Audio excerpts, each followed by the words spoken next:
গুম ও শতাধিক হত্যাকাণ্ডের ঘটনায় সাবেক সেনা কর্মকর্তা জিয়াউল আহসানের বিরুদ্ধে অভিযোগ আমলে নিয়েছে ট্রাইব্যুনাল ১। জিয়াউল আহসান গুম খুন বাস্তবায়নে মহানায়ক ও মাস্টার মাইন্ড ছিলেন বলে ব্রিফিংয়ে মন্তব্য করেন চিফ প্রসিকিউটর।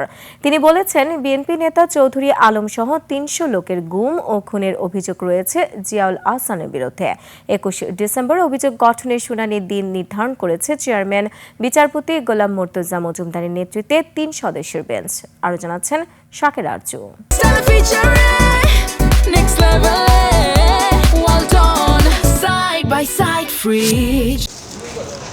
বুধবার সকালে আন্তর্জাতিক অপরাধ ট্রাইব্যুনালের রেজিস্ট্রারের কাছে আনুষ্ঠানিক অভিযোগ দাখিল করেন প্রসিকিউটর শাইখ মাহদি।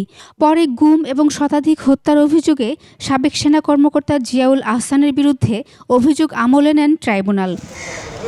সুনির্দিষ্ট ৩টি অভিযোগ আনে প্রসিকিউশন।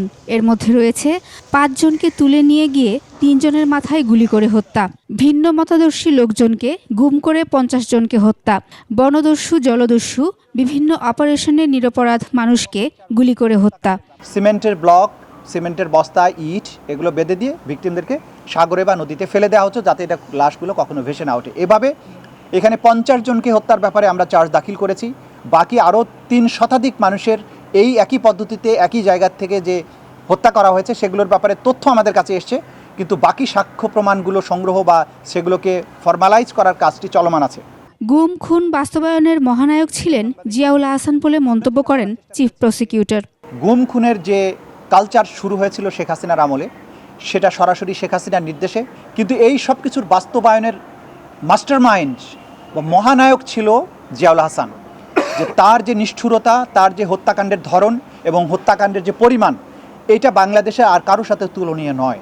বাংলাদেশের এই একটা এরকম বিভৎস নারকীয় হত্যাযজ্ঞ চালানোর ব্যাপারে তার যে এক্সপার্টিস, সেই জন্য জিয়াউল আহসানকে আলাদাভাবে একক আসামি হিসাবে তার বিরুদ্ধে আমরা ফর্মাল চার্জ দাখিল করেছি। আজকে আদালতে আমরা এই ফর্মাল চার্জ উপস্থাপন করেছি। ট্রাইব্যুনাল ফর্মাল চার্জ আমাদের বক্তব্য শোনার পরে ফর্মাল চার্জ দেখে আসামির বিরুদ্ধে অভিযোগ বিচারার্থে আমলে গ্রহণ করেছেন। আগামী ২১ তারিখ আসামিকে সশরীরে আদালতে হাজির করার জন্য প্রোডাকশন ওয়ারেন্ট ইস্যু করেছেন। এদিকে জুলাইয়ে ইন্টারনেট বন্ধ করে গণহত্যার সহায়তার অভিযোগে সজীব ওয়াজেদ জয়কে তার ঠিকানায় খুঁজে পায়নি পুলিশ। পলাতক দেখিয়ে স্টেট ডিফেন্স নিয়োগ দিয়েছেন ট্রাইব্যুনাল।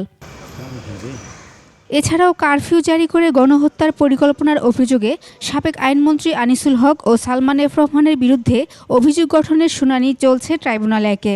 ২২ ডিসেম্বর পরবর্তী অভিযোগ গঠনের শুনানির দিন নির্ধারণ করেছেন আদালত। অপর এক মামলায় ট্রাইব্যুনালে নিজের বিচার টিভিতে সরাসরি সম্প্রচার করতে আবেদন করেছেন হাসানুল হক ইনু। পরবর্তী শুনানির দিন ২৪ ডিসেম্বর নির্ধারণ করেছে ট্রাইব্যুনাল ২। শাকের আরজু, ২১ টেলিভিশন, ঢাকা।